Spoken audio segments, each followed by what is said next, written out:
Sobat ALS. Kembali lagi dengan saya Ellen. Dan saya Lika. Pada kesempatan kali ini kita akan membahas lebih dalam terkait natura dan kenikmatan yang dikecualikan dengan jenis dan atau batasan tertentu.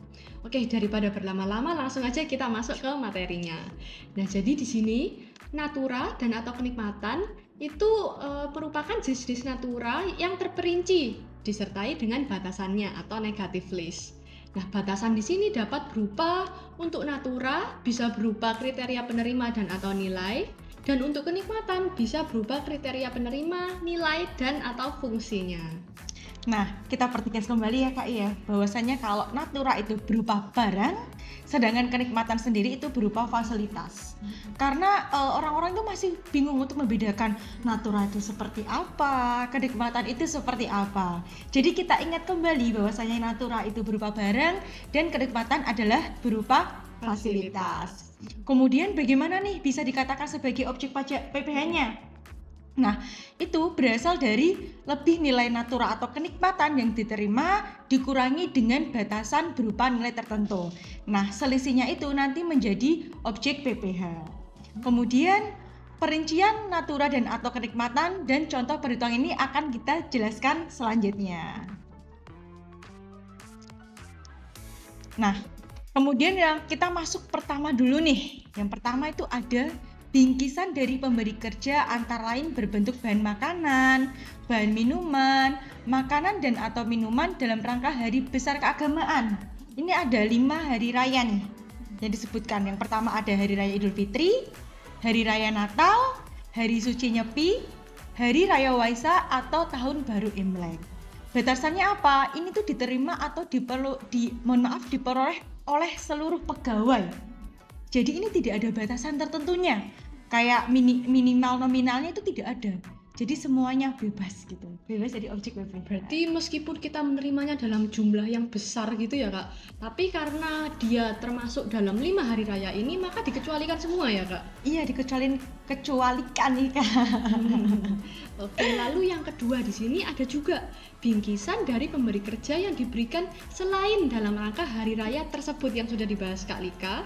Itu apabila diterima dan diperoleh pegawai serta secara keseluruhan bernilai maksimal sebesar 3 juta per pegawai per tahun pajak, ini juga dibebaskan dari objek PPh. Tapi ada batasannya ya Kak ya, yaitu sebesar 3 juta per pegawai per tahun pajak. Jadi nih, apabila kita mendapatkan bingkisan itu dan di luar dari hari raya yang telah disebutkan tadi, lebih dari 3 juta, maka lebihnya itu akan menjadi objek PPh. Benar sekali. Jadi atas selisih lebihnya saja ya Kak ya, Iya, tidak benar. semuanya. Tidak semuanya. Kan tadi kan sudah ada batasnya sebesar 3 juta. Misal nih katakanlah kita mendapatkan bingkisan itu sebesar 5 juta. Dari 5 juta itu bisa dikurangkan dengan nilai sudah ditentukan yaitu 3 juta. Maka selisihnya itu ya, sekitar 2 juta itu menjadi objek PPh. Benar sekali. Lalu ada juga yang ketiga, untuk peralatan dan fasilitas kerja yang diberi pemberi kerja kepada pegawai untuk pelaksanaan pekerjaan seperti komputer, laptop, ponsel, bahkan penunjangnya seperti pulsa dan sambungan internet. Ini apabila diperoleh pegawai dan menunjang pekerjaan pegawai juga dibebaskan dari objek PPh. Berarti tidak menambah penghasilan penerimanya. Tapi kata kuncinya di sini harus menunjang pekerjaan pegawai ya Kak ya. Benar. Tetapi kalau misalnya nih, itu digunakan untuk pribadi, beda lagi ceritanya, itu menjadi objek PPh. Jadi bisa dibebaskan itu apabila digunakan sebagai penunjang pekerjaan untuk pegawai dan digunakan oleh intinya untuk apa ya?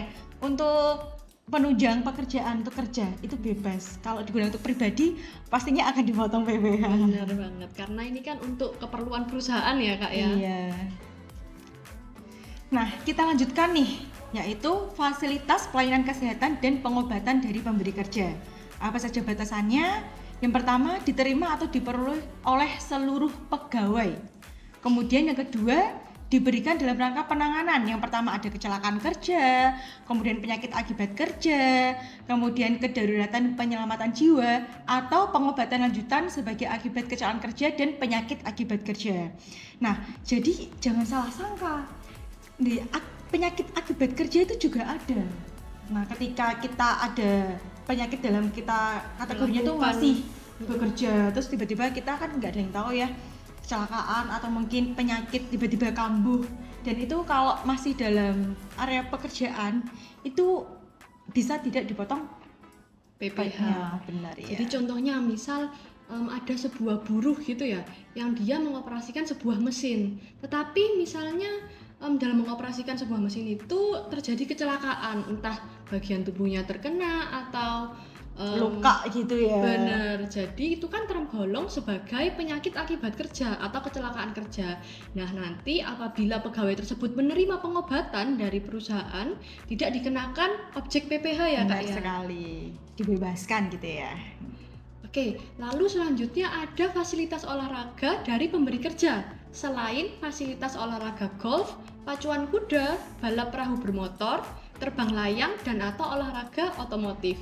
Ini apabila diterima atau diperoleh pegawai dan secara keseluruhan bernilai maksimal 1,5 juta per pegawai per tahun pajak, ini juga dibebaskan dari objek PPH Natura. Tetapi apabila nih olahraganya itu golf, tetapi dia di bawah 1,5 juta, ini tidak bisa ya Kak ya, karena dia tergolong sebagai olahraga yang elit, bener banget. Oke, selanjutnya nih, yaitu fasilitas tempat tinggal dari pemberi kerja yang bersifat komunal atau yang digunakan atau dimanfaatkan secara bersama-sama. Antara lain itu seperti mes, asrama, pondokan atau barak. Nah, ini tuh tidak ada batasannya dan itu diterima oleh seluruh pegawai. Bisa seluruh ataupun pegawai sih, tergantung fasilitas dari kantornya gitu ya. Intinya ketika itu digunakan secara bersama-sama, maka tidak dipotong oleh PPH Natura. Bener banget. Gitu. Nah, ini juga ada yang mirip-mirip gitu ya Sobat ALS. Apabila fasilitas tempat tinggal dari pemberi kerja itu diberikan ke perseorangan atau individual, contohnya seperti apartemen atau rumah tapak, yang diterima atau diperoleh pegawai dan secara keseluruhan bernilai maksimal 2 juta per pegawai per bulan, ini juga dibebaskan dari objek PPH. Jadi perbedaannya dengan yang tadi sudah Kak Lika bahas, kalau yang sekarang ini diterima atau dimanfaatkan oleh individual, itu ada batasannya, yaitu sebesar 2 juta per pegawai per bulan. Ya misalnya nih kita kok mendapatkan fasilitas tempat tinggal dan itu nominalnya itu lebih dari 2 juta. Ya kita sama seperti yang tadi itu, yang bingkisan yang di luar hari raya tadi. Dari lebihnya itu akan menjadikan objek PPH. Benar, jadi Seperti atas itu. selisih lebih ya Atas- Kak ya. Benar sekali. Jadi nggak semuanya dipotong, tapi atas selisih lebihnya. Benar sekali. Nah, Oke. selanjutnya apa? Lalu selanjutnya kita masuk ke fasilitas kendaraan dari pemberi kerja ya Kak ya. Nah, di sini terdapat batasan, yaitu diterima atau diperoleh pegawai yang tidak memiliki penyertaan modal pada pemberi kerja, itu syarat yang pertama. Dan syarat yang kedua, memiliki rata-rata penghasilan bruto dalam 12 bulan terakhir sampai dengan 100 juta per pegawai per bulan pajak dari pemberi kerja. Nah, untuk lebih detail dan lengkapnya, Sobat LAS jangan lupa untuk melihat video kita yang selanjutnya. Kita akan bahas tuntas di video selanjutnya. Benar, ini untuk yang fasilitas kendaraan dinas kita sudah pisahkan ya Kak Iya. ya, agar nanti Sobat RS bisa lebih mengerti lebih dalam. Oke. Nah, selanjutnya yaitu fasilitas iuran kepada dana pensiun yang pendiriannya telah disahkan oleh OJK yang ditanggung oleh pemberi kerja. Nah, ini tuh diterima atau diperoleh oleh pegawai. Jadi ini juga dibebaskan dari objek PPH seperti itu. Oke, selanjutnya ada fasilitas peribadatan antara lain berbentuk musola, masjid, chapel atau pura yang diperuntukkan semata-mata untuk kegiatan peribadatan. Ini juga dibebaskan dari objek PPH Natura karena kembali lagi ini kan untuk kegiatan peribadatan seperti Iya, itu. benar. Nah, untuk yang terakhir nih, yaitu seluruh natura dan atau kenikmatan yang diterima atau diperoleh tahun 2022. Ini itu batasannya diterima atau diperoleh pegawai atau pemberi jasa. Nah, ini juga bisa bebas objek PPH seperti itu.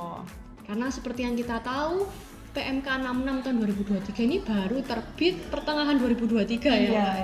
Jadi DJP di sini juga memberi kelonggaran bagi wajib pajak untuk natura yang diterima tahun 2022 dibebaskan. Oke, sekian penjelasan dari kami. Jangan lupa apabila Sobat ALS mau menonton PMK 66 secara lengkap, kita juga ada videonya. Jangan lupa disaksikan Di ALS Talk kedua ya. bener ALS Talks episode kedua. Oke, sekian dari kami. Saya Ellen. Dan saya Lika. See you.